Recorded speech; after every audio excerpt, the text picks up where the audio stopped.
Hello everyone. Thank you for joining me this rainy afternoon here in Bedlington. It's gone very wet, unfortunately. I don't know what's happened to the sun, but we'll crack on anyway and put a smile on it. Hopefully, it's good to see a few of you. I was just looking on the feed, and Kay, fancy it.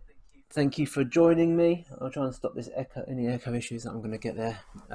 Thank you for joining me, Kay, and anyone else. I can see there's a few other people on the feed as well. So great to have you. Do make yourselves known and say hi. We're going to talk a little bit today, just actually out of a conversation I was having with Alistair, who's one of our church members. I was having a conversation with him earlier in the week, and he pointed out to me that a psalmist in Psalms 42 and 43 says a similar phrase a number of times, at least 4 times. Why, my soul, are you so downcast? You know, various times during this last few months, I found myself feeling pretty low, actually, and I found myself feeling anxious. And I wonder if you've ever described your feelings in that way. Have you ever said, "Oh, I feel really low," or "I feel really, really anxious at this time," or "I'm just so downcast," or "My mood is so low"? To be honest, it's not something that blokes say very often. It's not something that I think comes easy to me to say at all.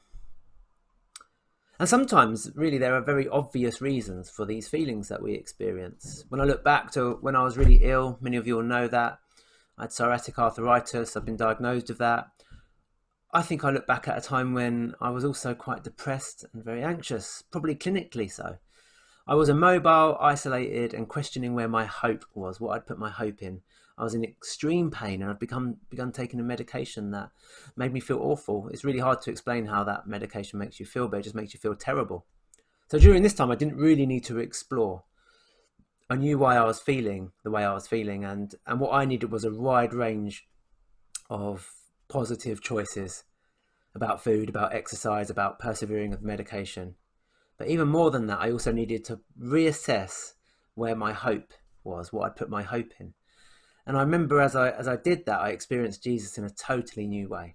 And I realized that much of my hope had been placed in the here and now, in living a comfortable life, in experiencing my children's childhood, in having a long life here on earth, and finding fulfillment in the things that are good. You know, they are good things: family and work and exercise. But when those things were stripped away, I realized that I had to realign my hope and place my hope in something that's more lasting and actually permanent. How I was thinking about things, to how my mind was working, was greatly affecting how I felt about things. And I briefly want to talk here, especially about when we feel low or feel downcast, and we just don't know why. Sometimes we have a vague understanding of why, but we all experience to some degree or other feelings of low mood on a day-to-day basis, and maybe even more so during recent months with everything that's going on. And as I said, when I was talking with Alistair earlier in the week, we pulled out this phrase: "Why, my soul, are you downcast? Why so disturbed within me?" And having worked in mental health and having been around a lot of therapists, I read this verse and the subsequent words and the rest of the passage, and I think, amen. You know, cognitive therapies, cognitive behavioural therapy, CBT, have become very popular over the last decade or so. And modern therapy has embraced a theory that, to a certain extent, how you feel can be determined by how you think. It's not always your circumstances that determine how you feel. One person can be in the same circumstance and feel very, very low. Somebody else can be in the same circumstance and actually feel very, very high. It's the way your brain works, the way the cogs turn. And much of the way the cogs move actually develops over your childhood and over certain events in your life. And so your brain naturally works a certain way. So one person's works that way, another person works that way. And what therapists try to help people do is kind of reverse that thinking cycle so that you end up feeling better and your mood is lifted. And so based on this psalm and based on modern therapy techniques, talking to yourself is to be encouraged. And this psalmist actually goes quite deep with this sort of talking to yourself concept. He says he talks to his soul, he talks to his very essence. And not only does he tell it stuff, he actually inquires of it. Why do you feel this way? Why, my soul, do you feel like this? And he goes on and starts a very healthy process, actually. So firstly, he's not ignored the feelings. He's not complained about the feelings. He's not exaggerated the feelings. Just, why, my soul, are you downcast? And then kicks off a healthy process. I love this.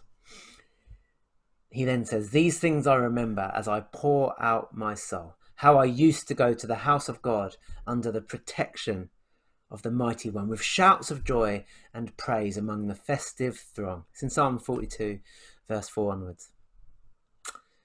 Have no doubt here, the Psalms are full of real people with real emotions. And here we find someone experiencing a really low mood. In fact, the Psalms are full of this. They feel awful, downcast. And here we just have a glimpse in how to approach it in a really healthy way. Firstly, we recognize that something is affecting our very being, something deep inside of us, and we speak to it. Why are you this way? We call it out. And then we don't just speak to it about some good times, that, hey, remember the time when we were out for a drink with our pals, my soul? Wasn't that lovely? You should feel much better about things. No, the psalmist speaks the truths of God, the promises of God, to his actual being. Our confidence, we can say, is in our great high priest. Look, why do I feel so dirty and so rotten and such a failure? Well, actually, my soul, let's put our confidence in our great high priest Jesus, who speaks to God on our behalf, and he is the greatest success. He's in charge and he's blemish free. He hasn't done anything wrong. So we can put our confidence in a great high priest, someone who's blameless, who can approach God on our behalf. Or why do I feel so distant from everyone and so alone? Well, God, you are always with me. Come on, my soul. God is always with me. I need not fear. Nothing can separate us from the love of God. These are promises of God. Nothing can separate us from the love of God. So why do I feel this way? And then the psalmist finishes by saying, so I will praise you, God. The conversation goes from being about his mood to praising God. Isn't that amazing? And that's my prayer for you today. That's my simple reflection this afternoon, that whatever you've been experiencing, however you feel, you'll be able to speak to those feelings. Why do you feel this way? You'll be able to inquire into what is taking place. You'll be able to remember the promises of God, and you'll be able to lift your eyes to heaven. If you know Jesus today, and actually, even if you don't, how about trying to acknowledge your feelings? How about trying to speak to them? And how about remembering or asking God who God is? Let's speak to God together today. And let's lift our eyes to heaven. Thanks for being with me. I hope this helped. Give us a comment if it did. I'm really looking forward to Sunday, and I hope to see you all then. See you later.